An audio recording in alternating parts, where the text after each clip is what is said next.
Sahana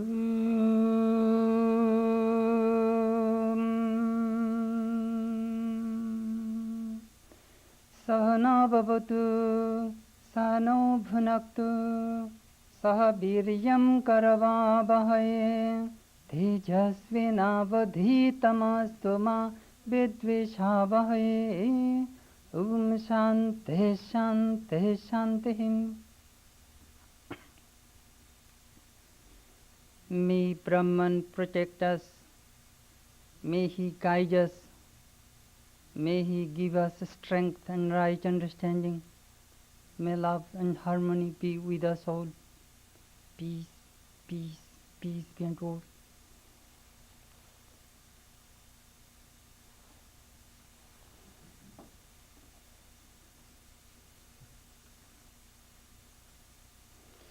Friends, we are extremely happy that Swami Ranganathananda ji Maharaj has come to our center this evening. He is a senior monk and one of the trustees of the Ramakrishna order. He is a great orator and a writer. He traveled all over the world except 3 countries, Pakistan, Bangladesh and China. Of course, he was in Hong Kong. Once a year, he encircles the globe. He leaves India, goes to Southeast Asia, Japan, Australia, then the United States, then Europe, various European countries.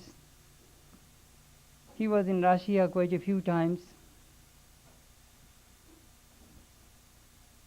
And he carries the message of Vedanta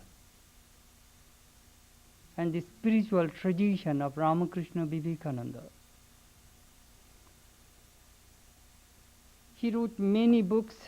Some of his books are published by Bharatiya Vidya Bhavan, Bombay. Eternal Values for Changing Society, The Message of the Upanishads, Science and Religion.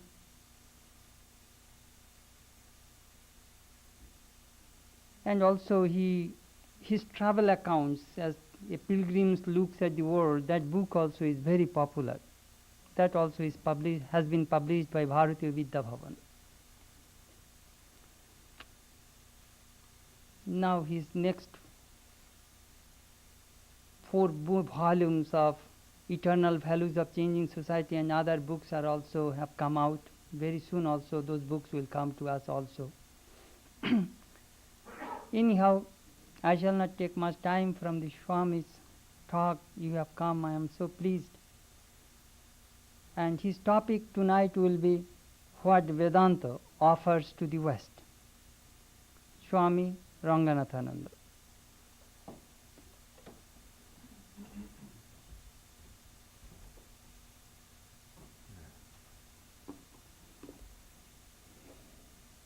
Friends, I have been coming to this center from 1968 onwards several times. Every year I pass through the United States. Since 68, on my way from Australia to Europe, and I visit many of our centers. But here, for the last 4 years, I could not come.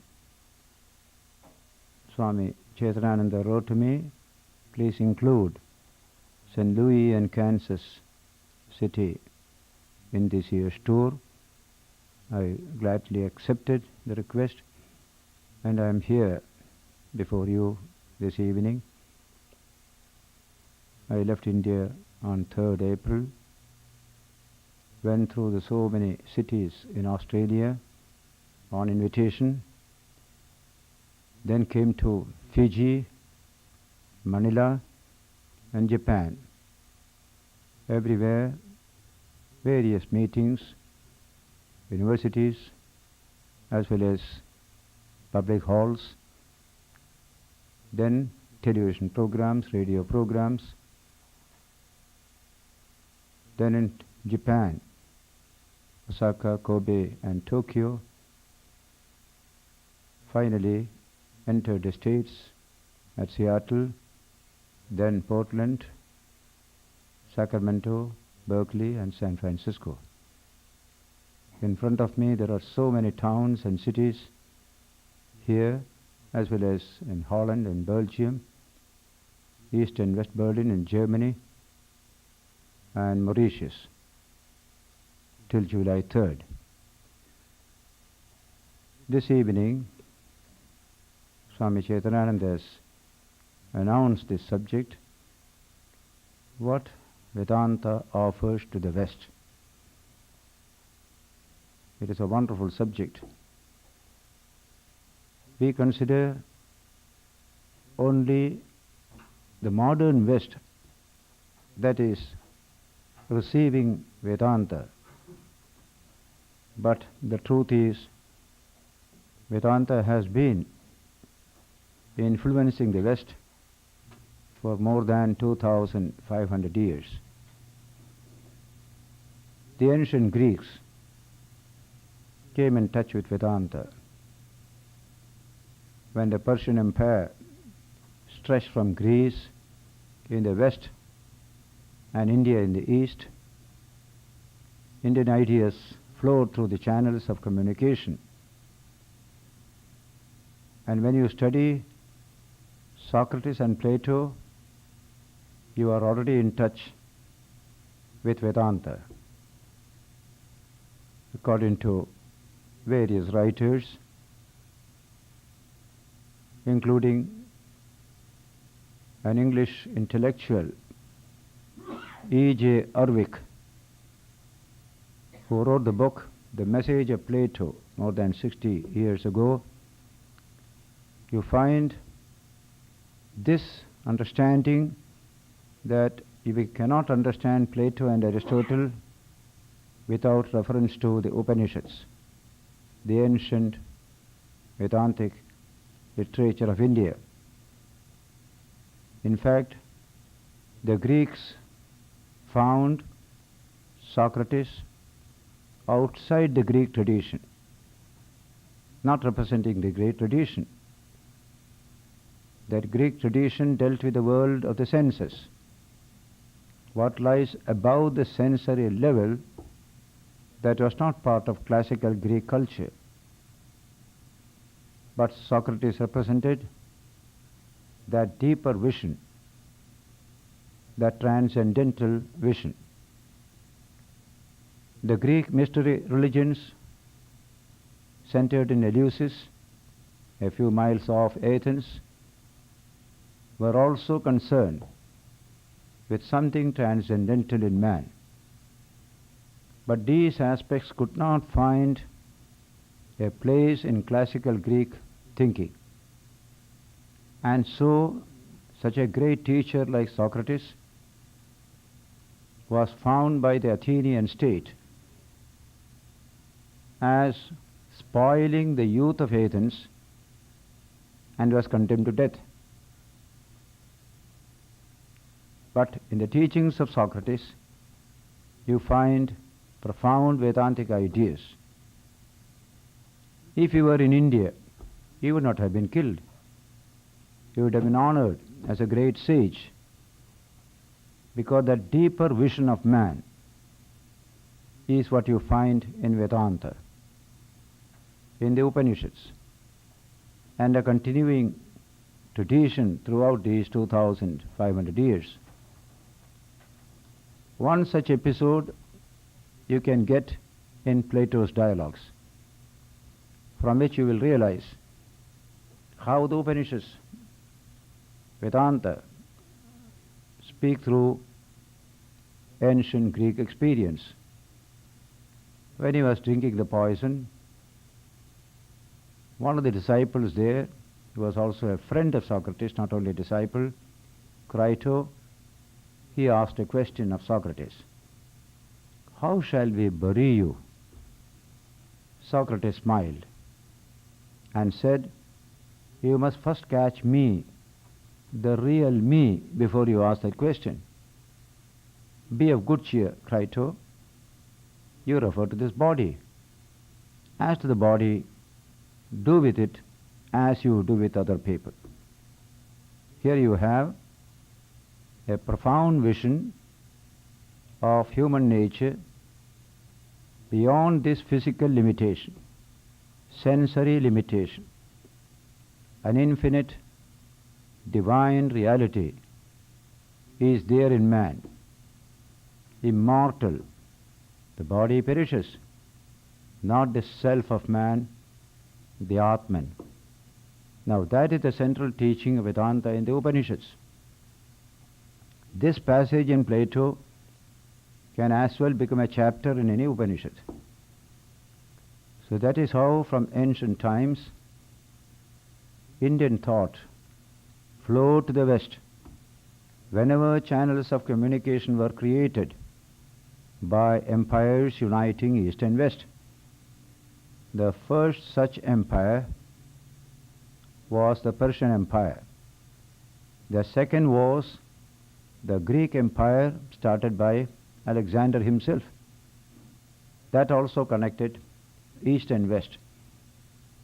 Immediately this kind of connection comes, ideas begin to flow both ways. Western ideas flow into India, Indian ideas flow into the West.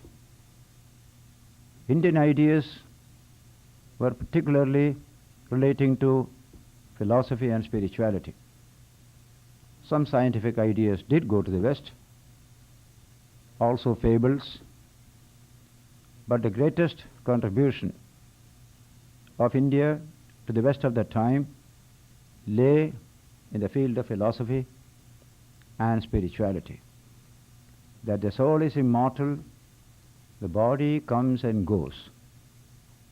The Gita refers to the body as a cloth we wear.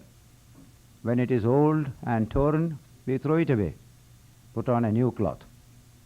And the soul therefore changes bodies when they are no more of service and puts on new bodies. This is a profound teaching in the Upanishads regarding the depth dimension of the human personality. Behind this body-mind complex, which is subject to change and death, there is the immortal divine, the Atman, the self in every human being. There is only one self in all of us. In that self we are all one. That unitary vision the Upanishads had. That was conveyed to the West through various channels. Some of the Greeks became fascinated by Indian philosophy and spirituality. Today we are dealing with the modern West, but this has been repeated again and again in the previous ages, but in smaller ways. Today it is much bigger. And so you can imagine the Greeks coming in touch with Indian thought, becoming fascinated. They become worshippers of Vishnu, of Shiva, followers of Buddha. In Greek history you will find several such Greek rulers who ruled in what you call Afghanistan today. They are all Greek empires left by Alexander. And today if you go to India, there is a memorial pillar erected by one such Greek ruler, Untitled Chapter. That is in honor of Vishnu. And he inscribes there, I am a profound devotee of Vishnu. As an offering, I am erecting this pillar in honor of Vishnu.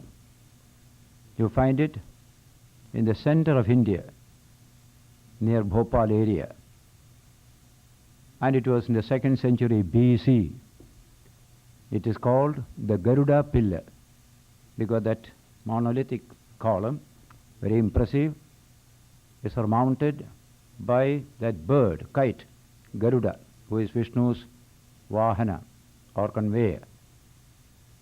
And below is the inscription. In history it is called the Besnagar inscription. That town is called Besnagar. Now this is just one such. There are many such, where when the Greeks came in touch with Indian thought, the deeper philosophical, spiritual aspect of that thought became fascinating to them. Some became Buddhists, followers of Buddha. There is a whole book in the Buddhistic canon known as Milinda Prashna, questions of King Milinda. Milinda is Menander, becomes Sanskrit Milinda. This King Menander of Greece, of that Greek kingdom, became attracted to Buddha and his teachings, and he questioned the Buddhistic monk Nagasena. This is about 1st century AD. And all that question answer is preserved in the book Milinda Prashna. So thus Vedanta has been influencing the West from very ancient times. There was active trade and commerce between India and Greece and the Roman Empire. Even today, when you dig in India here and there, you come across Roman coins, Caesar's coins, even today. Very active trade. So trade at the one side, commerce of ideas on the other. Greece influenced India in astronomy as well as in drama. This kind of give and take has gone on. This continued till the West was blocked from India by the Turks conquering Constantinople in 1453 AD. Then the West was in search of a new passage to India, and history knows how in that search they stumbled upon America. And in the modern period, after things settled down in America, settled down in Europe, various wars, nation states, then came a commerce of ideas. The West started going to the East for trade, colonization, and slowly coming in touch with the deeper soul of India and other countries. From the 18th century onwards, you can see Vedantic ideas coming to the West. The first such medium was the first English translation of the Bhagavad-Gita, that remarkable book, Krishna's dialogue with Arjuna on the battlefield of Kurukshetra about 3,400 years ago. That was translated by Sir Charles Wilkins, a British civilian, also a student of Sanskrit, and the East India Company published it about 1775-78. The then British Governor General was the first British Governor General of India. He wrote an introduction to that book. Among the beautiful things he mentions there is one sentence. Mind you, he was founding the British Empire in India, and he writes in that introduction, "Long after the British Empire shall have ceased to exist in India, and the sources of its wealth and power are lost to remembrance, writings such as the Gita will continue to inspire generations of men and women." What a prediction.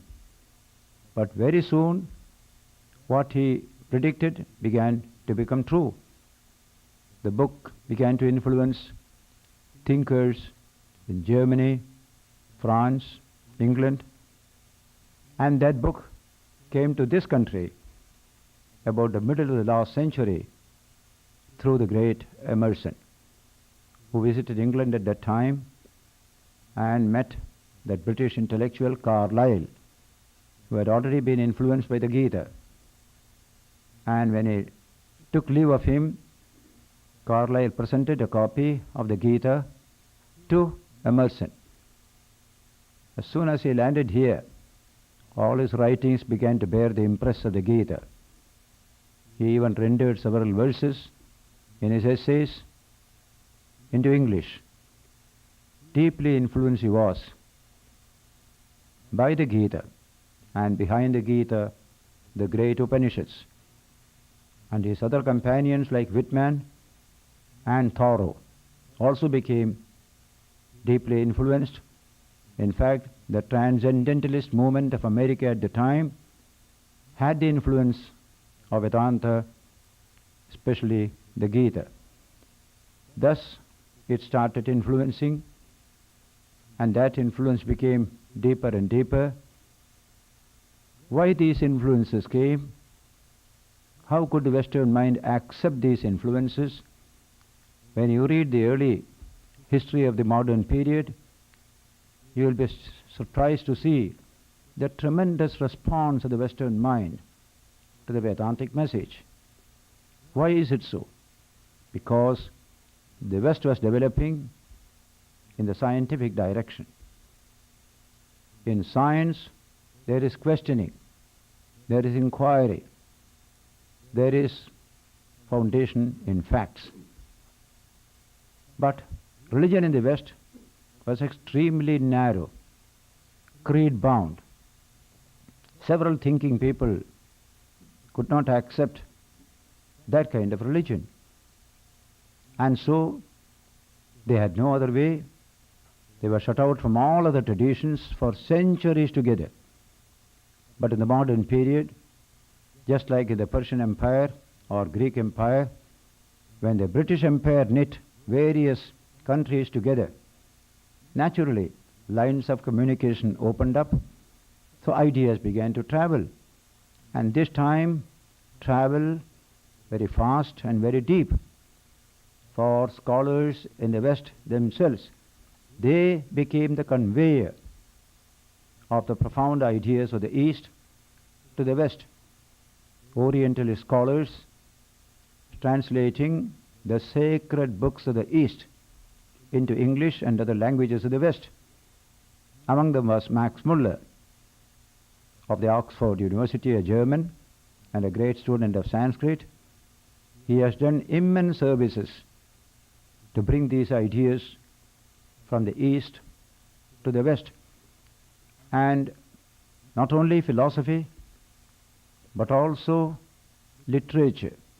The great classical dramas and the writings in Sanskrit began to slowly appear in Western languages.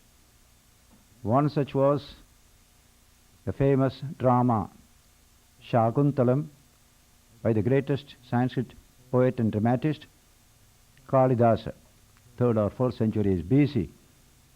When its first translation came in German, the German poet Goethe became so fascinated, and he sang about the glory of this Shakuntala drama in great praise, great joy.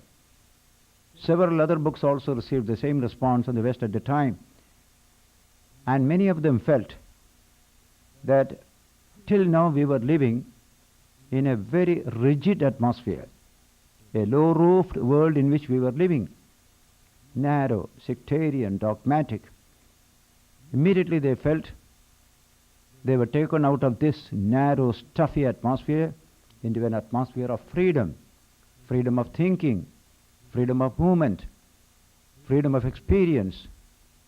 That is the first reaction of the West from its contact with the East.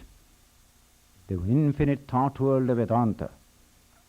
Even the concept of time, which is so immense in the Eastern tradition, became a revolutionary experience here, where time was considered to be very small. Hardly 5,000 years ago the world was created. So the immensity of space and time, the rational approach to human experience, religion which you can question, that is how Vedanta and all the other ideas came to the West at the time by initiative of Western scholars themselves. And the thinking section those who have been liberated from dogmatic theology and creed, they began to respond, and they could breathe more freely in that Vedantic atmosphere. Professor Max Muller and the other great German scholar Paul Deussen. I met Paul Deussen's granddaughter and her husband in Michigan 2-3 years ago. They are here. They were great Sanskrit scholars. They have written books on Vedanta. These were highly influential at the time. And Max Muller also wrote on Sri Ramakrishna when he met Swami Vivekananda. The West itself took the initiative of opening itself up to the influences from the East and particularly from India. But the profoundest ideas of India that have influenced the West is this freedom in religion, experience as the test of religion, away from creeds and dogmas, which had crammed the soul of the West for centuries together.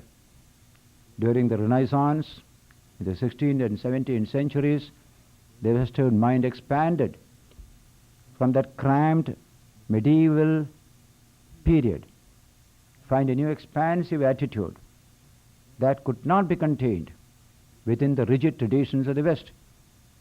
And so you find this opening up, group after group. First the rational minds, then the spiritual seeking minds started responding to the philosophy of Vedanta and its spirituality.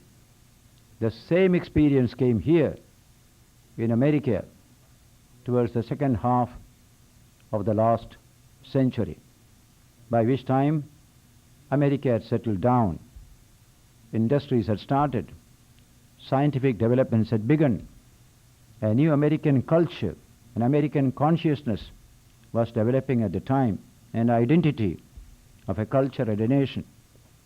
It was just an outpost of England in the beginning, an outpost of Europe, but a personality came slowly during that middle 19th century. And then came an independent search.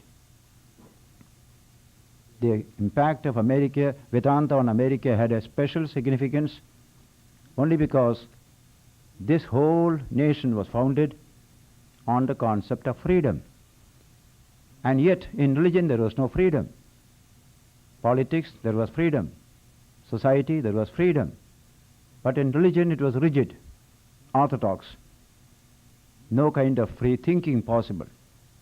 And so when Vedanta came, the ideas of Vedanta, which are so free, which deals with man from a depth point of view, that became a tremendous fascination for the thinking minds. Small groups of people here and there. All influences begin with small groups of people all through the ages.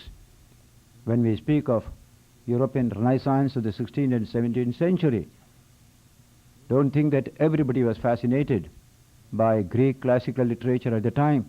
Only groups of people, Italy first, then France and England and Germany. That is how Renaissance came in. If you were living at the time, you would not have felt any Renaissance at all. Only historical perspective, you see a Renaissance that took place then. Similarly here, groups of people responding.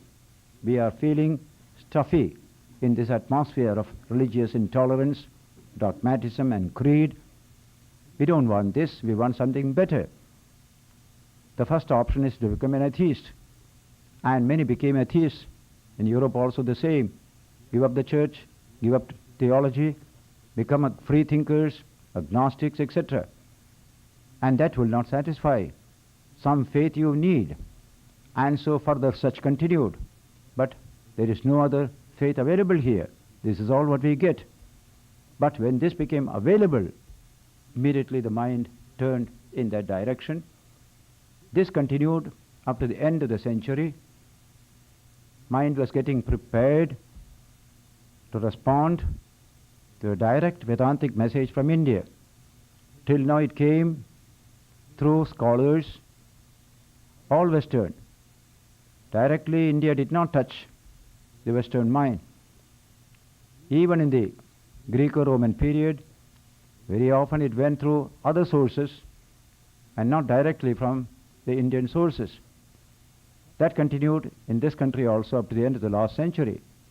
But the mind is getting prepared to receive a message of freedom, a message of spiritual experience, and a message of universality.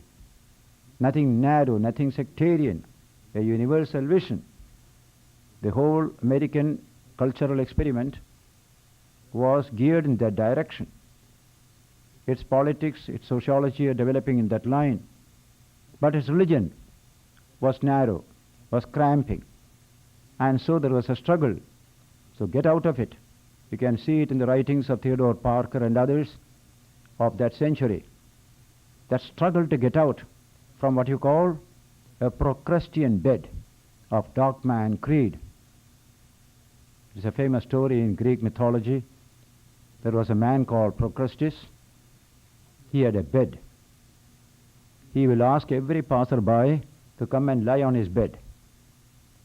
If the man is short, he will go on pulling him until he becomes as big as the bed, because his bed was a standard. If he is too tall, he will cut him and make him fit the bed. My bed is the standard. That's called Procrustean bed in Greek mythology. Much of religion was Procrustean bed. Everybody has to be somehow fitted into that Procrustean bed. It distorted many personalities. Many great creative minds were simply distorted by that system. Why not provide a bed suitable to every human being? Naturally, that message will be tremendously attractive. That is what Vedanta brought here. Slowly, through Western agencies, later on directly from India, and that explains that tremendous response of the American mind and heart to the message brought by Swami Vivekananda at the Chicago Parliament of Religions in 1893. That is a watershed.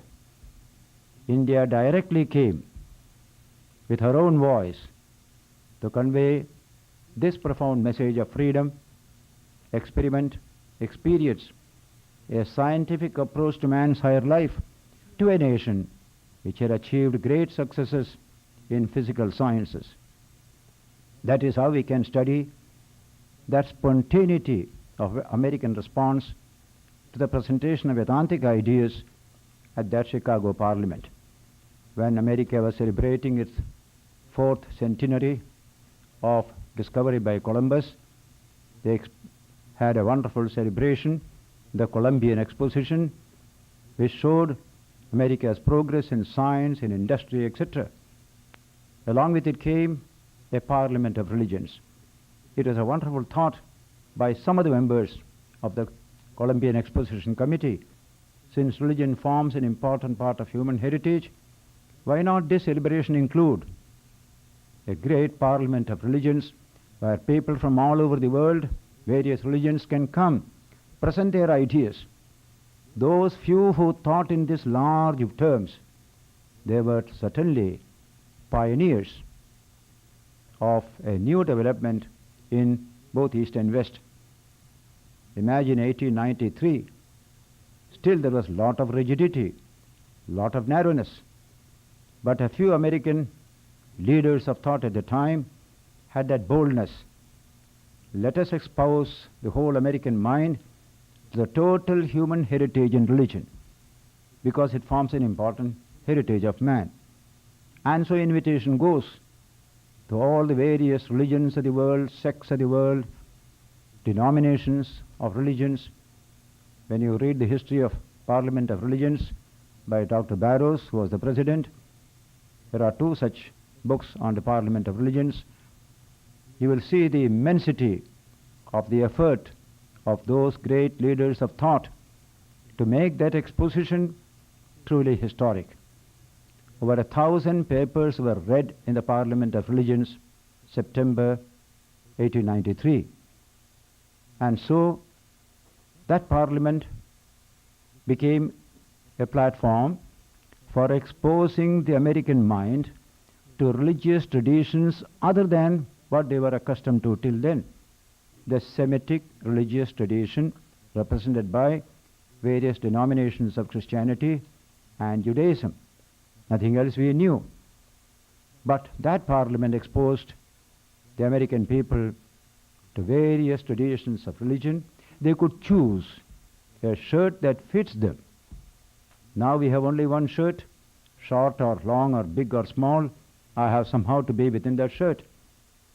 I resisted, but I can't escape. I can become an atheist. I can't remain spiritual within that condition.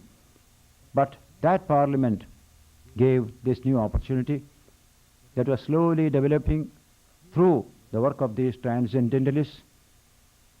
That is the importance of Swami Vivekananda's appearance at the Chicago Parliament of Religions. That explains the tremendous response of the American mind to that message which he delivered there. One of the great disciples of Vivekananda was Miss Margaret Noble of England. She became Sister Nivedita later on when she went to India and did wonderful work there. And she is remembered and honored in India by every section of the population because she did wonderful work for India. Even great political leaders, great poets, they look upon Nivedita as one of the greatest creators of modern India. She molded the mind of our artists, political workers, social workers, development of women's education. That was the work she did. Now this lady has written a beautiful introduction to the complete works of Swami Vivekananda. In volume 1, there are 8 volumes. In volume 1, she writes the introduction to all the volumes. There, the title is Our Master and His Message. There she gives you an artistic picture of Vivekananda's appearance at the Parliament of Religions. How could this young man of 29 appeal to the huge audience, the best of the American tradition gathered there, nearly 7,000 people? How could they respond to Vivekananda's personality on the one side and only 5 words he first uttered before the actual speech? Sisters and brothers of America. As soon as these words are uttered, there's a tremendous applause. For 2 minutes, everything was applause. What were there in those few words? This wonderful lady, Miss Margaret Noble, gives you the explanation. He stood there as the representative of a very ancient culture and spiritual tradition, dating from the Vedas.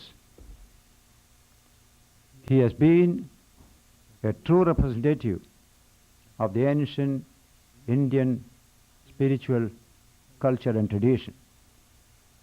In front of him lay a new continent with an experiment of culture in new directions, full of vitality and youth, and looking forward for some tremendous formulation of human dignity and human worth. Our whole democracy here is based upon the concept of human dignity. America was trying to build up on that basis. But the religious thought of America did not sustain that faith in human dignity. For man is born a sinner. He has been blundering all through, according to theology. How can there be human dignity when everybody is a born sinner? And so there was something that was just moving in the minds and hearts, a new message which can sustain our own experiment in this country.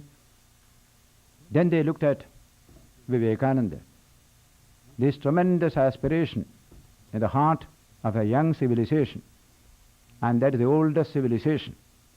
Two confronted each other at that parliament platform. In the personality of Vivekananda, they met together, and that meeting together created that wonderful explosion, the ancient message of human dignity, the modern message of human dignity. They met together for Vivekananda in that wonderful Parliament of Religions opening address conveyed this vision of human dignity, human glory, man as the essentially divine self, ever free, ever pure. He is to realize this truth for himself, for that is religion and not a creed or a dogma. It's no wonder, therefore, after that first 5-minute speech, the remaining speeches conveyed all these ideas of Vedanta, and all of them fell on fertile soil. Even when he spoke in the scientific section, the president of the scientific section specially referred to Vivekananda's message as so rational, so human, and so he became the central figure of that great parliament. Everything else is forgotten except what he did in that parliament. Many denominational religions were there. They couldn't make any impact upon that parliament. In fact, you will be surprised to know when invitations went from parliament to various Christian denominations, even the Catholic Church accepted the invitation, but not the Anglican Church of England. The Canterbury Archbishop wrote a letter, it is there in that history book. What do you mean by a parliament of religions? There is only one religion in this world, that is the Anglican Church. I refuse to participate in this conference. That letter is there. What a change today from what was that attitude then. But that was the attitude. The Anglican Church is God's own church.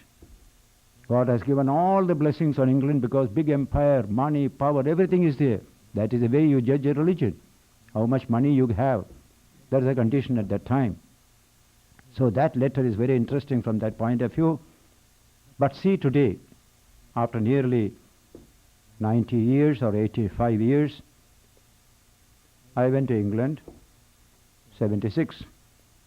The Dean of Westminster and his wife, high dignitaries of the Anglican Church, came to attend my lectures in the Indian Embassy, High Commission. Then they invited me to their house. I went there with the Swami of the London Vedanta Society. She took me around the whole of that abbey, made me address the Westminster High School students.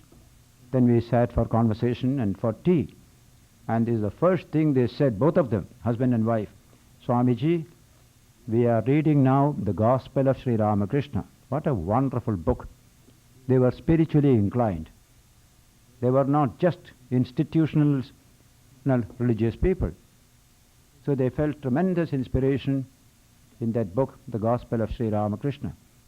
And so in the parliament, when Swamiji appeared before that vast gathering, full of vitality and vigor, full of hopes of some great future, Swamiji became the meeting point of two cultures, two traditions, and the contact created an explosion. That's the meaning of that wonderful response to Vivekananda's 5 words, sisters and brothers of America. He spoke the Vedantic language. We are all one. The same Atman is present in every being. Indian culture has been universal in its dimension. All its great teachers were universal. They didn't think in terms of sects and creeds and denominations. They thought of humanity as a whole. Even all living creatures were taken into their ambit of thought. That message conveyed through these 5 words was enough to get this tremendous response. During the rest of the sessions, every speech of Vivekananda was listened to with the greatest attention. In fact, some of the newspapers wrote that the President of the Parliament knew how to keep the audience in tether. If a prosaic speaker speaks, audience begins to leave, most of the audience has gone, the President is wondering how to conduct this meeting. Then the newspaper reports, he will announce, Vivekananda will give a brief speech at the end of the session. All the people come back. He will sit down there. You can read it in your own newspapers at the time. What is this fascination of Vivekananda and his philosophy to the American mind at the time? Only this wonderful fascination. It just was in tune with the American experiment in culture. Freedom, freedom, freedom. Vedanta speaks of freedom. It doesn't speak of salvation. It speaks of freedom. You are free, you are free. Assert your freedom. When the leaders started their independent struggle against England, in the charter it is mentioned, we are all free. We want to establish a society based on freedom.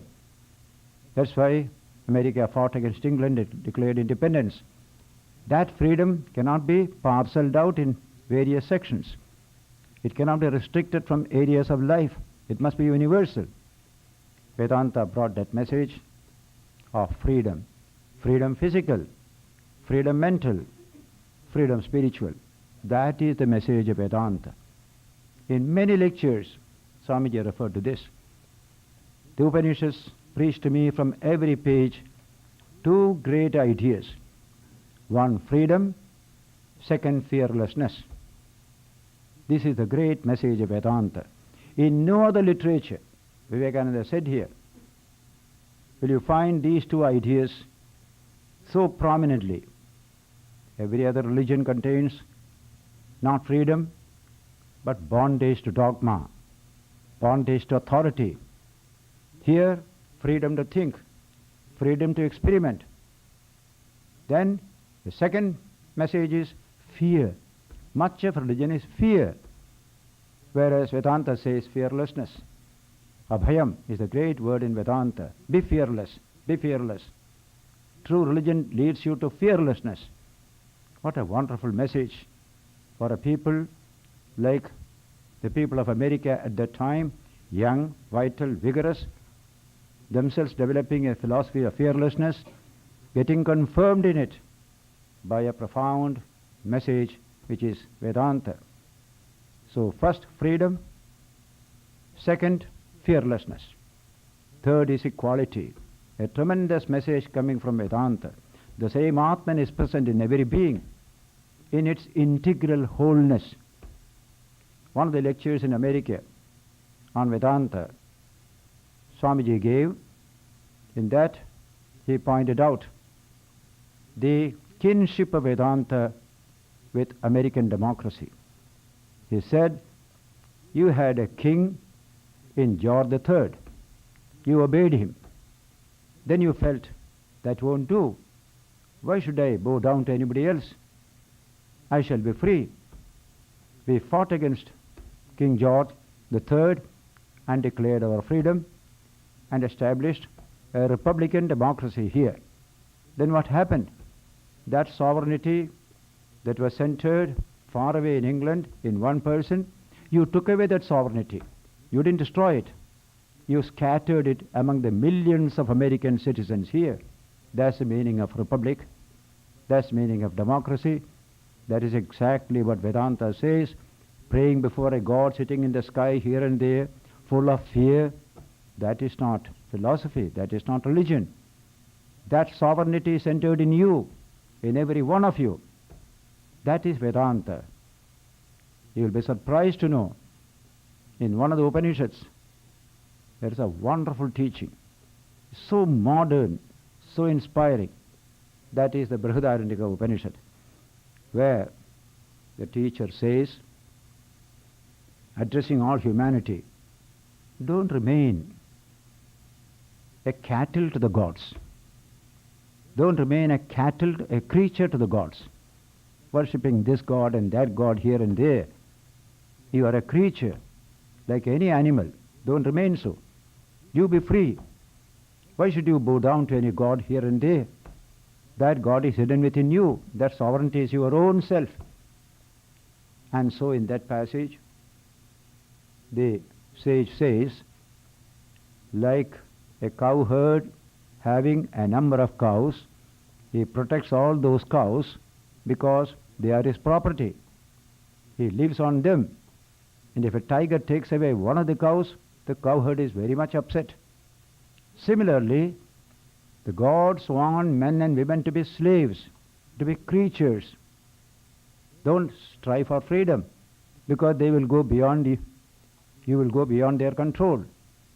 So they protect jealously the sheep that we are under their control. You break through this by realizing the Atman. I am the Atman, ever free. That's my true nature. But they will put obstacles on your path. Just like any cowherd will put obstacles in the path of any tiger snatching away a cow. But they will not succeed. None can resist this effort to realize the Atman, which is our true nature. It's not something external to us. So external sovereignty, we rebel against. Even the Englishmen have done it. They cut off the head of one king. External sovereignty cannot stand long. Sovereignty is yourself. And this Vedanta came at that time. You are free. You are free. The infinite Atman is your nature. So there is no salvation. There is freedom. Mukti is the word in Sanskrit. What a wonderful message for a new culture in this continent, rooted in the sense of freedom, human dignity, human equality. As the Atman, we are all equal, because there is no fraction in the Atman. Just like in political citizenship in a democracy, there is no fraction of citizenship. You are a full citizen. The president and the simple housewife, both are equal so far as citizenship is concerned. There is no fractionalization. Similarly, in our nature of the Atman, he is present integrally in every one of us. That is our spiritual freedom and equality. Out of this comes fearlessness.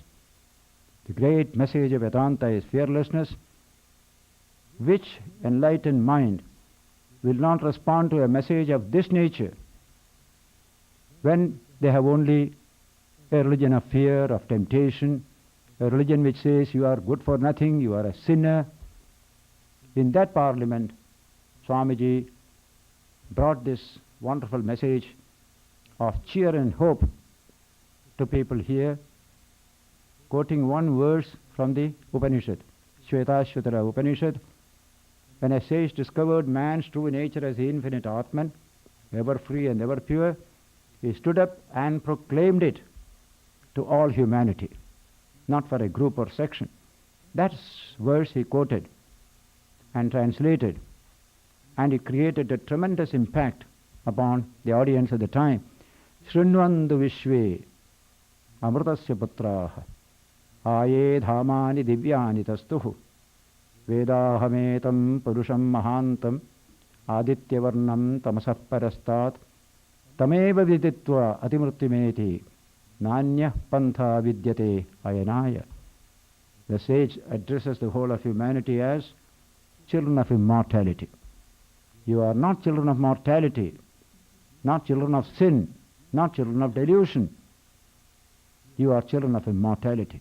Listen to me, Shrinvantu, Vishve, wherever you are, the whole universe, listen to this message. It's not meant for a particular group. It is meant for all humanity. Shrinvantu Vishve. Then, Amrutasya Putraha, I see you as children of immortality. And how did you get this truth? I realized it. And you can also realize it. That's the language. This is the truth about man. I have realized it. You also realize it. If you realize it, you will achieve freedom and fulfillment. And there is no other way. There is no other way. That's the last line. Nanya Pantha Vidyate Ayanaya. Swamiji went into ecstasy in expounding the message of this verse to that great august audience. Allow me to call you, brethren, by that sweet name, children of immortal bliss. Yea, the Hindu refuses to call you sinners. It is the greatest sin to call a man a sinner. It is a standing libel on human nature. Come up, O lions. You are not sheep. You are lions. You are not the servant of matter. Matter is your servant. Assert your dignity and freedom thereby. Now, this kind of message the West has not heard all these 2000 years. Earlier the Greeks had heard it. Socrates had responded to it. It's no wonder in the parliament Swamiji became a favorite. A breath of fresh air came into the world of religion. Along with this teaching came its own corollary, absolute tolerance, respect for every path, freedom for everyone to choose his own path, no stereotype, no compulsion. The West has experienced these compulsions for 2000 years. Even the great mystics of the West had to be very guarded in expressing their experience. Here is a rail track, go by that, don't go this way, that way. So many mystics had to suffer because of this rigidity. And whereas Vedanta brought an atmosphere of absolute freedom to experiment in the world of religion. And when you experiment in the world of religion, you create plurality, not uniformity. One rigid, uniform code, not at all. India is a land of plurality. Today America is a land of plurality. It was not there before. It was just a little plurality, but not too much unfamiliar plurality. Today really is plural society. England is a plural society. People do not know how to handle the situation. But in India for 5,000 years, it is a situation that did not come accidentally to India. It came as a result of its own vision of reality as the one behind the many. The many has a value. We shall preserve it. That became not only a spiritual vision, but also a socio-political policy. We allow diversity of religion, diversity of food and dress and language. That's beautiful. Diversity makes for beauty. Otherwise it will be drab, a uniformity. So India's philosophy of culture and society is unity in diversity. Today that is what fits most to cultures and societies like America, England, Australia, etc. There is such diversity. We are frightened by this diversity. But if India's philosophy comes, we shall not be frightened, because a garland will contain pearls of different colors, of different types, but they will all be unified by a central thread. That makes it beautiful. If it is all one color, it will be so beautiful. Different colors makes it more beautiful. So society becomes unified in some common spiritual loyalty. Everything else is diverse in expression. This kind of philosophy is what Vedanta brought to the Western world, both in Europe as well as here, and that is what is going on. This sense of freedom to experiment religion, not to be tied down by institutional forms or creedal dogmatic forms. This dignity of man as the Atman, we can realize it. It is my birthright. Nobody need give it as a gift to me. I have only to realize this truth. So experiment, experience, verification of a truth matches so well with the scientific culture which Western world has developed in the modern period. That is how Vedanta comes to the West with a tremendous message. And imagine the other truth. Even for India, it is a new message. This Vedanta was there in books, in forests, in monasteries. A few saints had experienced this, but the vast society of India had no touch of Vedanta at all. So Vivekananda did this work in both the hemispheres. He released the energies of Vedanta to create a new society in India based on human freedom, dignity, and that equality. That's what is taking place just now there. And in that work, he finds the Western world already advanced. We can learn so much from the West from that point of view. And so he initiated in the name of Vedanta a wonderful method of interchange of ideas, commerce of ideas and experiences, so that East and West can be enriched through this medium, as it happened during the Greek period 2000 years ago. India learned from the Greeks learned from India. That's what happened then in a small way. Today it is a big way, because the world is quite different now from what it was in those days. Communications are so fast and quick, and so what the West can learn from Vedanta, what Vedanta can offer the West, is exactly what the West has already achieved. How to carry this achievement to higher levels? We have achieved technical efficiency. We have achieved economic strength. Many of these beautiful things we have achieved. But the next question remains, what shall we do hereafter? What all this is meant for? How to achieve true human fulfillment? That is the spiritual dimension of the human problem. We know so little about it in modern science. Vedanta comes and continues the march of science from the physical to the superphysical and not supernatural. There is another wonderful appeal, Vedanta to modern mind. It has nothing supernatural. Here everything was supernatural in the name of religion. No science can accept supernatural, but superphysical, supernormal, superconscious, that we can understand. That's what Vedanta said, that this sensory level of human experience is what constitutes the range of positivistic knowledge. All physical science, technology, politics, economics deal with this sensory world of experience. But the greatest mystery lies beyond that level, the transcendental level, and that such is as scientific as any such can be. This way of presenting religion in a scientific language appeals to people in the West, being nourished in physical science. That is how Vedanta is coming to the West, and the same work is being done by Vedanta in India also.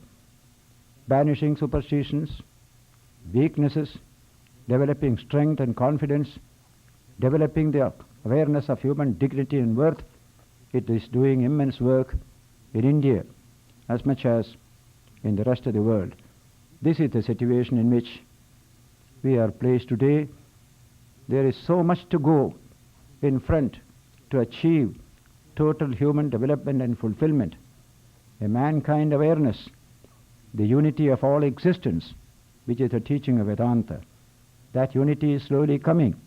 We are breaking down barriers to neighborliness, political, social, racial, economic. All sorts of things are being broken down. I was simply charmed when I was in Sydney. I met a big officer for the government of India.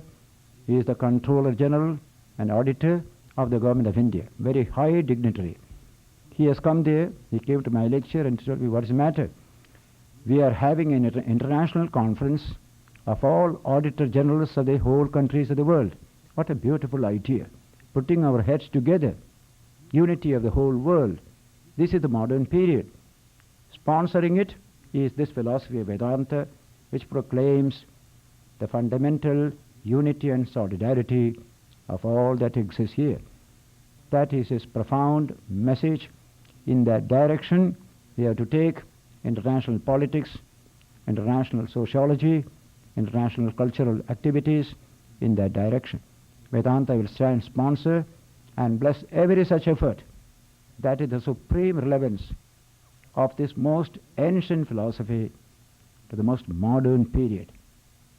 What is ancient and what is modern with respect to truth?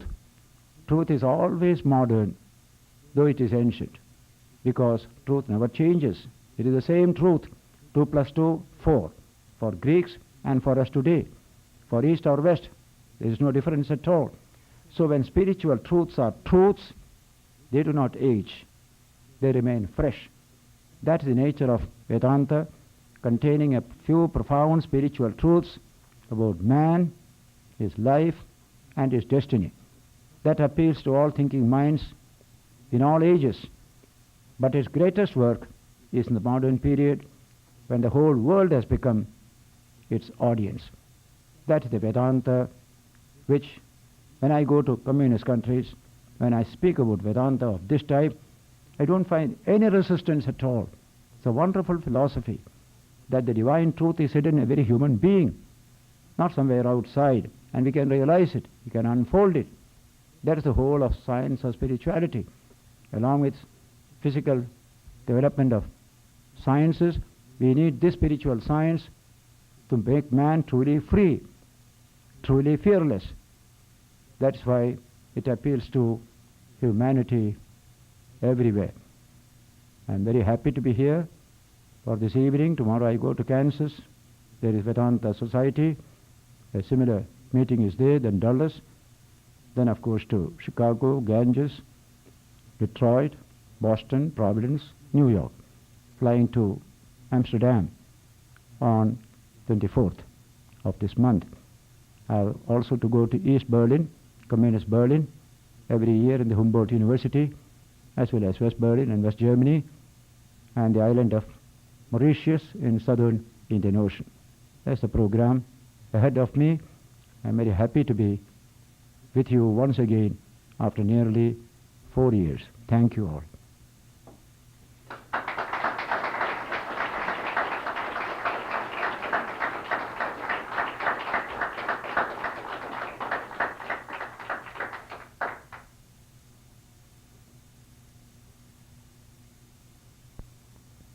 After collection, Swami will be glad to answer some of your questions. He will be here another 15-20 minutes, so you have please prepare your questions and he will answer.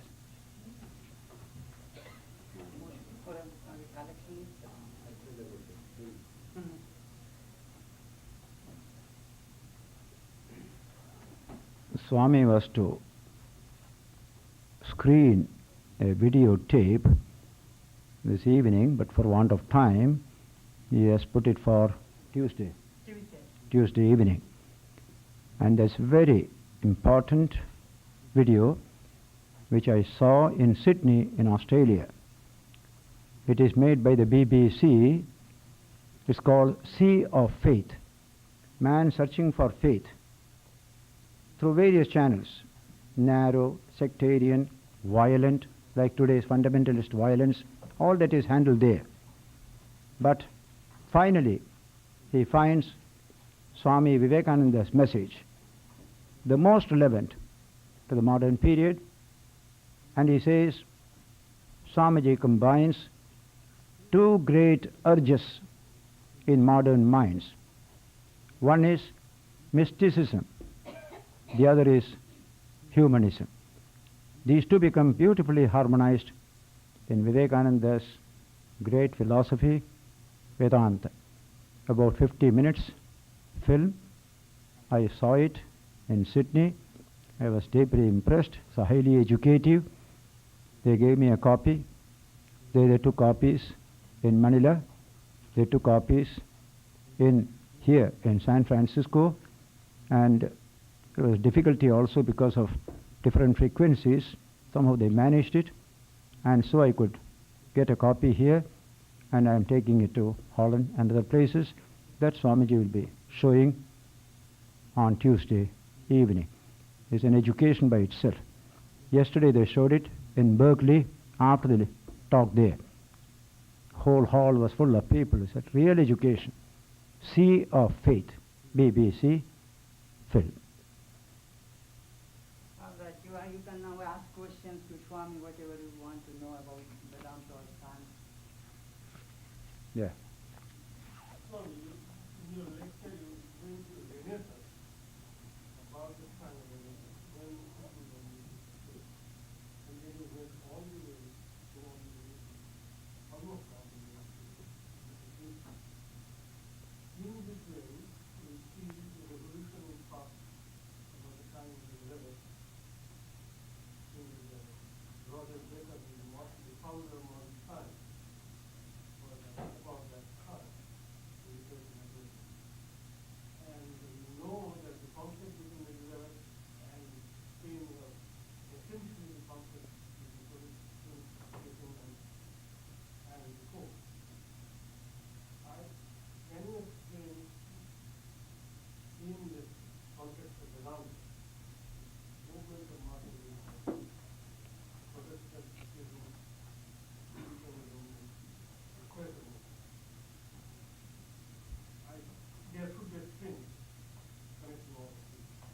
The Renaissance I referred to was the one that took place in Europe in the 16th and 17th centuries, when Europeans came in touch with classical Greek culture.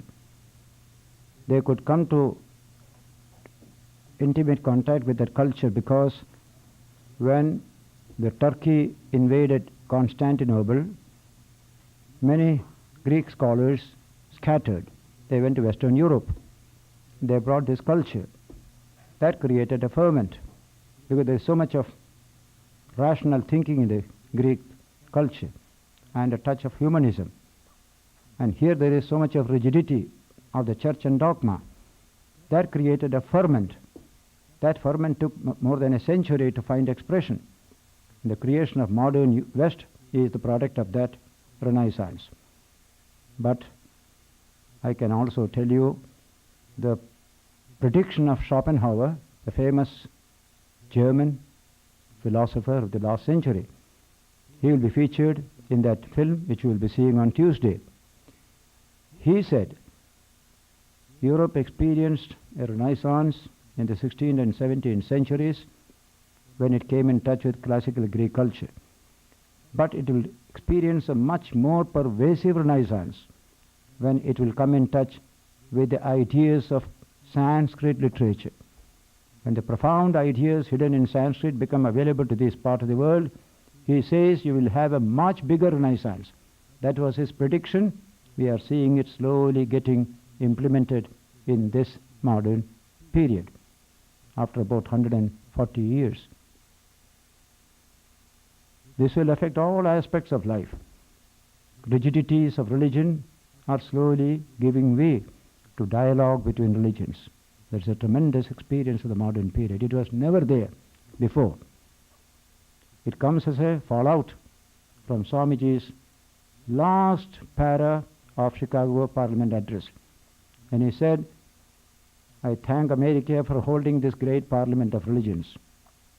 Then he said, on the banner of every religion will soon be written, help and not fight, assimilation and not destruction, harmony and peace and not dissension. In that line, religions are going today. Here and there may be a stepping backward, what you call fundamentalism.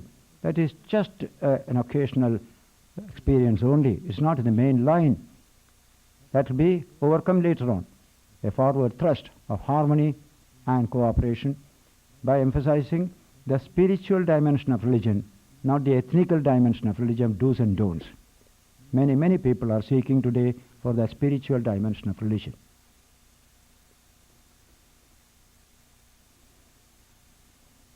Swami, how do you compare the view of the students interested in your message on the college campuses now as compared to 12 to 15 years ago?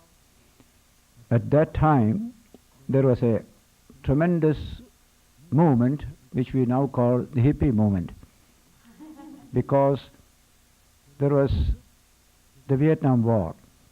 So many other experiences which young people didn't like, and so they felt that this civilization is sinking. It's not worth living in. Let us drop out. That's called the famous dropout phenomenon. It was a strange phenomenon. It has never happened in Western history.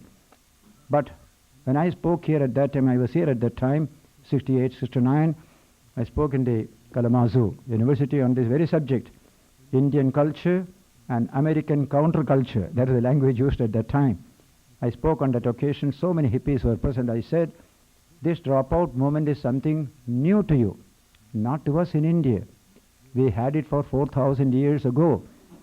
I said, whenever you find society oppressive, people quietly leave society, go to the forest, sit in meditation, try to understand higher truths. And they became the greatest enricher of Indian culture, out of which was born a Buddha.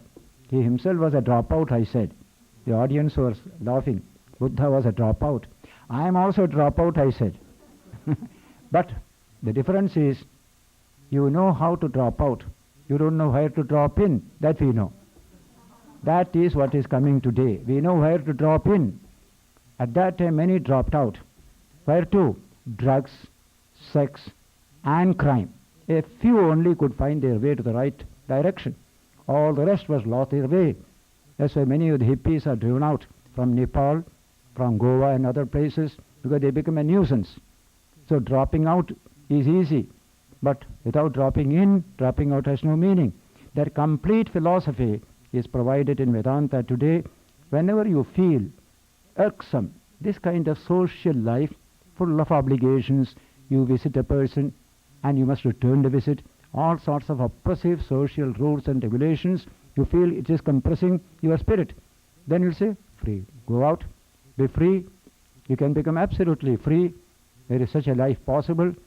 That is how Vedanta brings this capacity for aloneness in the society. We don't be anti-social. We enrich society by getting out of that rat race of society, we call it. We have a lot of rat race. Everybody in the same road. So traffic jam. Why not diversify traffic? Similarly in spiritual life, you are busy making money, you are busy running after power, go ahead. But a few will move aside. The older people will move aside. There are better things to do than this. There are higher things to pursue.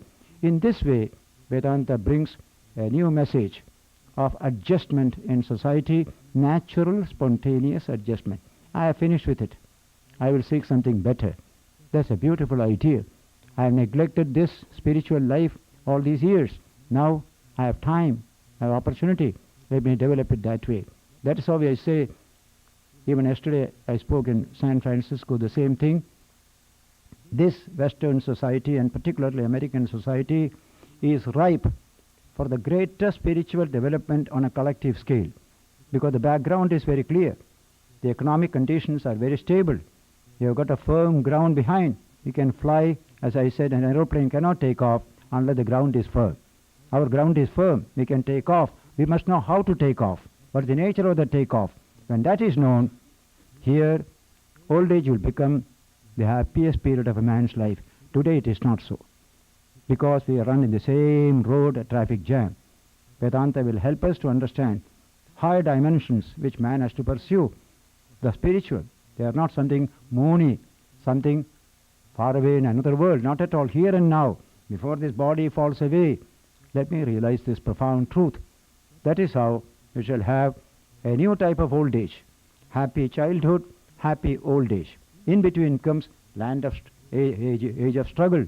That struggle itself becomes brightened by the spiritual motivation. This is how Vedanta will bring a rational message, intensely human.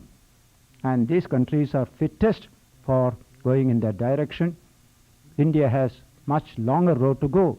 First of all, creating that economic base, that social base, then only we can take off. But here it is just ready for that take off, as we call it. Swami, you referred to a modern renaissance, and in looking at the world from a physical standpoint, it's chaos. Does a renaissance have to be accompanied with a preceding chaos? Yeah, this is a beautiful thing, you know. Very often we consider whenever a great teacher has come, everything will be fine at that time. Not at all. Even when Jesus came, everything was dismal around him. All slavery, all oppression, isn't it? But Jesus arose at that time and slowly worked to change the situation. When Shakespeare wrote his famous plays, England was not at all a very happy place to live. It was full of trouble, and yet a flowering took place there. So in this world also today, there is so much of evil trouble going on. But from bottom, a new world is rising, new aspiration, new ideas. That is how the world goes on changing. In the beginning, you don't see it. Vivekananda said in one lecture, put a kettle of water on a stove and tell a child, now water is getting hot. Child will say, nothing is happening. I am looking into it. It is just the same water. You say, no, something is happening. You have put it on the fire. Something is happening, not visible yet. Watch a little. Then after some time, a bubble comes up from the bottom. Then the child says, oh, something is happening. That's meaning. So then second bubble, third bubble, then the whole thing boiling. In all human transformations, this is what will happen. Even when you fought for freedom in this country, First a few people only asked for freedom, not others. Then others started coming in. Then only freedom became a reality. Civil War also was the same. So in this way, a few creative people move onward. Others watch. Others slowly coming later on. That is how social changes take place in any part of the world. That is going on in the world today. Everywhere there is tremendous restlessness, longing. There is crime, there is delinquency, petty wars are going on. All that is there. At the same time, seeking, understanding, struggle, that is also going on. This is a beautiful situation. We are living in the best period of history, a creative period. You said that Vedanta encouraged the West to be spiritually creative and to spiritually experiment. Could you exemplify this for us? What sort of spiritual experimentation? I read a book in Washington just a few years ago. It's called The Handbook of American Psychiatry. So many authors are there, where one subject is discussed. American children are becoming less and less creative. They are capable, they are efficient, doing with machines, but creativity is something else. So they are dealing with that subject there. How to encourage creativity in our children? So many suggestions are given. One, they should not be working all the time. They must keep quiet for some time. That's one suggestion given there. They must be lazy. If you want to be creative, you have to be lazy. It goes against our very philosophy here, to be lazy. He says no. Then he goes one step further. Allow children moonwalking, then only they will be creative. Constantly doing, constantly in company with other people, talking all the time. How can you be creative? A new inwardness must come. All that is included in the word spiritual. They have not put the word spiritual. What is called is moonwalking. You know, in Buddhistic meditation, in every Buddhistic monastery, there is a small footpath behind, quiet.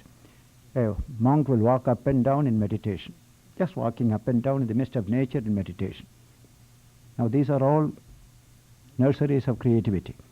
Sitting quiet, inward, watching a sunset, looking at a bird, looking at nature, these are all creative. But we don't have it, there's no time, competition is so much. So these authors dealing with human psychology, they say we have to resort to all these methods to encourage creativity in our children. Let them keep quiet for some time. And so that is the problem. Today we have got to encourage creativity, and meditation is the finest method of creativity. The center of all creativity is the Atman. When you go nearer to it, you get tremendous creativity. Scientific creativity, artistic creativity, all this will come the more spiritual we become. The greatest artists were deep spiritual people. Throughout history you can see the greatest art is spiritual. Others are all temporary in value. So be spiritual is a language. That means go to the center of creativity itself. The Lord God Himself is hidden within you. Go a little closer there. That comes through inwardness and meditation. So along with all the action that we do, this inwardness must also be cultivated. That's the idea.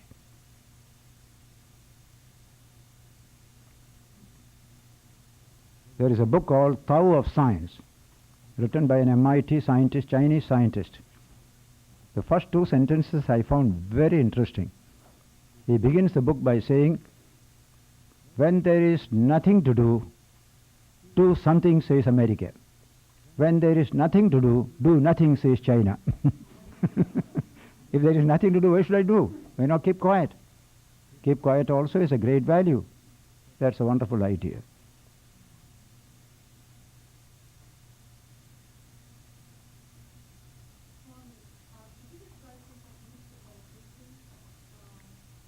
Yeah.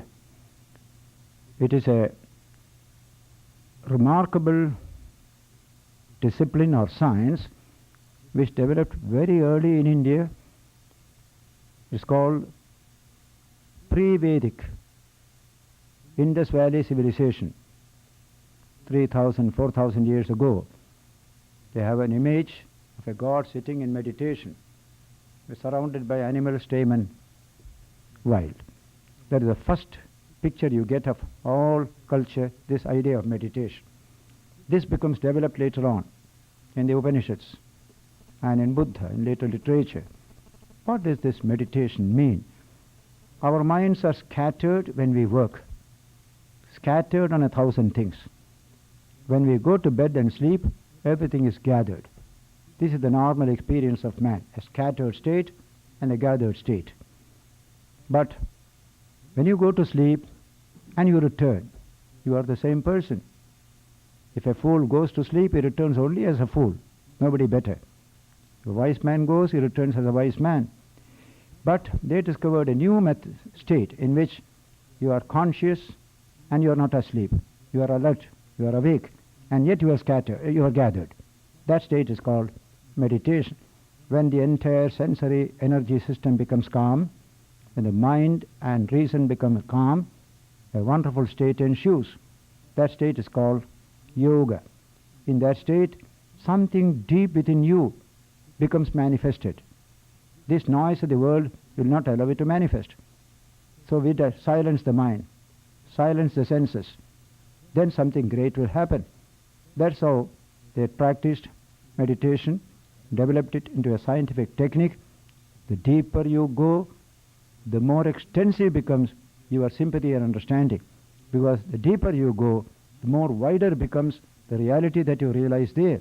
At the surface is only a very limited reality. Just like this genetically conditioned ego, I am the self. Highly limited we are. But there is an infinite self behind it. I don't know anything about it. It is that knowledge that comes to us when we go deeper and deeper into meditation. And when the sages realized the infinite Atman, they looked out, they found everybody is my own self, the same self in every being.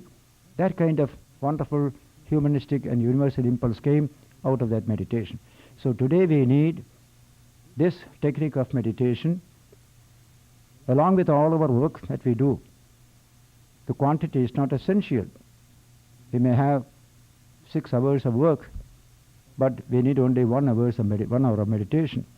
That will set off against all the scattering that takes place there.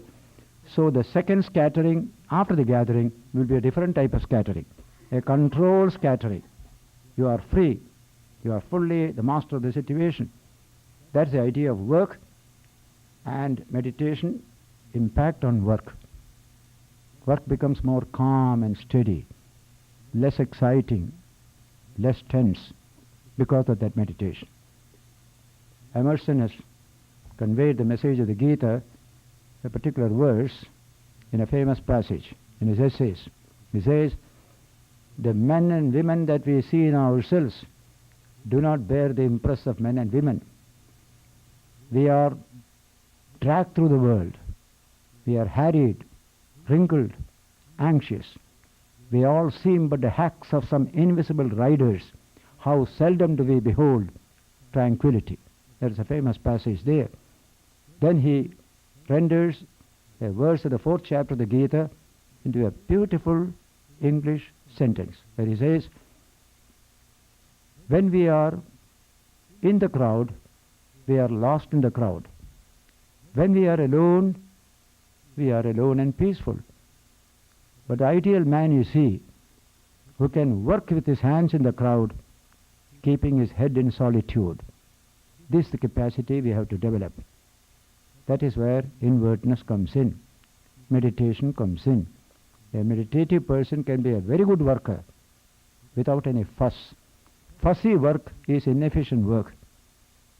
From morning till evening you go on fussily working. That's not real work. Calm, silent, steady work, that is real work. When the first cars came, they were very fussy, noisy, and speed was only 20 miles. Today's cars are very powerful engines. They don't make any sound at all and go 100 miles speed. So human beings also can be like that old type of buggy car and modern type of jet engine. Absolutely calm and steady. That's called development of inner energy resources. Carry heavy burden with a smile. That's a wonderful artistic way of living.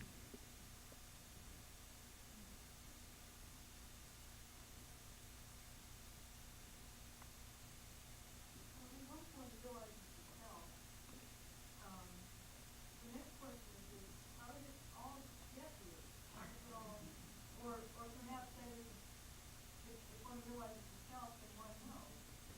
See, it is a step-by-step process. We are conditioned by this genetic system just now. We are just caught up in it.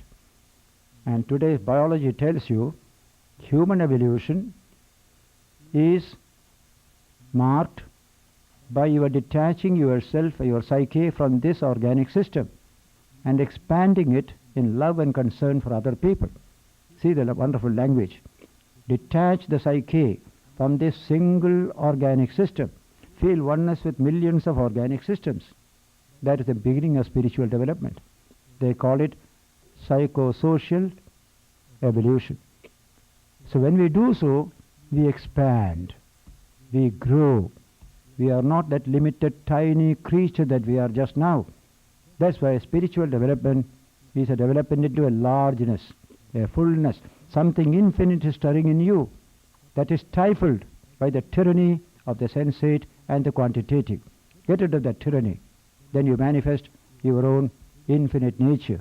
Externally, you are finite. Internally, you are infinite. What a beautiful idea. The same physical frame you have, it will remain. But inside this, some infinite thing will be functioning. What was Ramakrishna? Physically, he was very ordinary.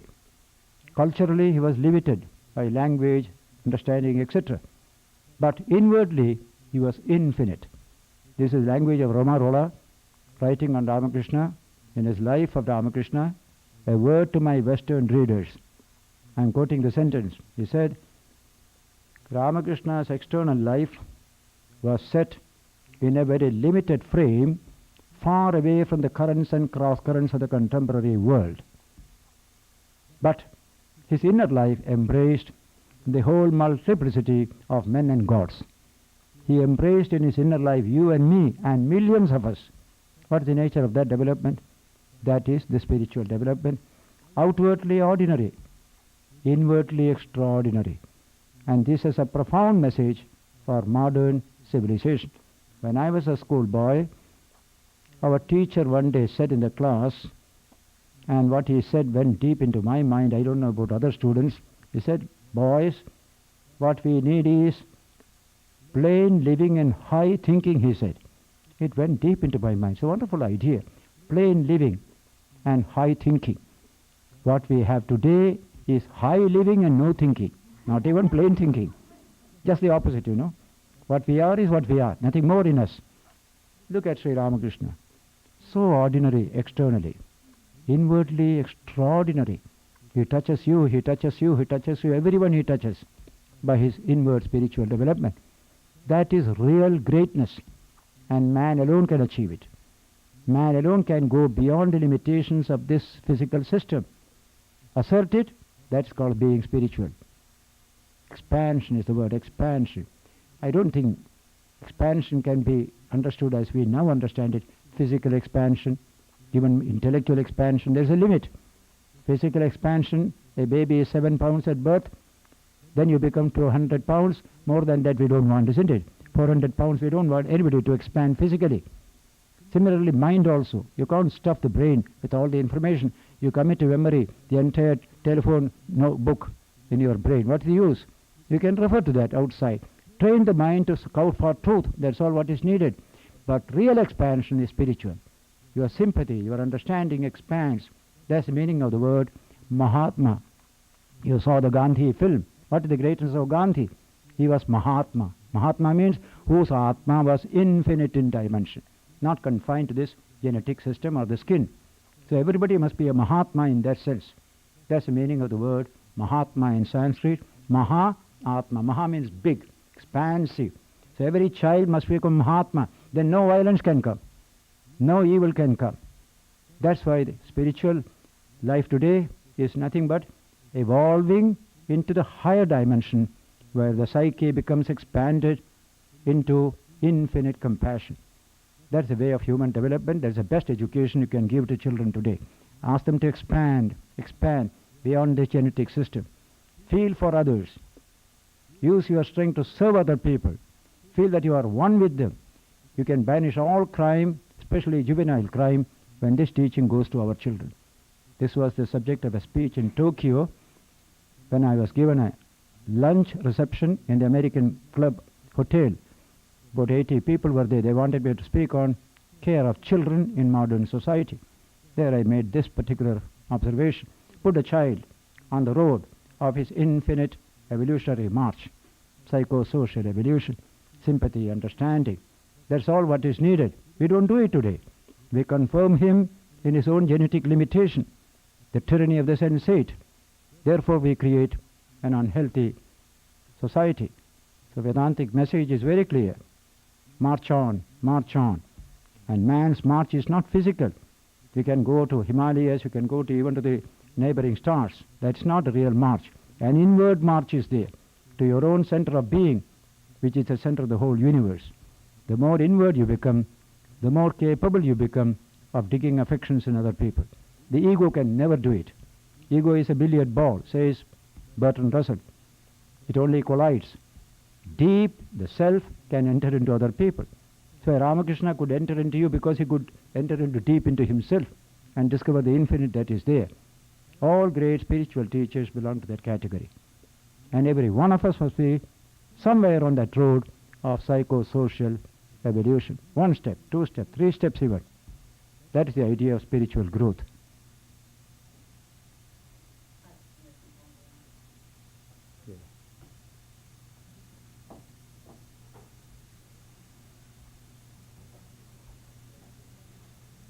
We are very thankful to the Swami for his illuminating and inspiring talk to us this evening.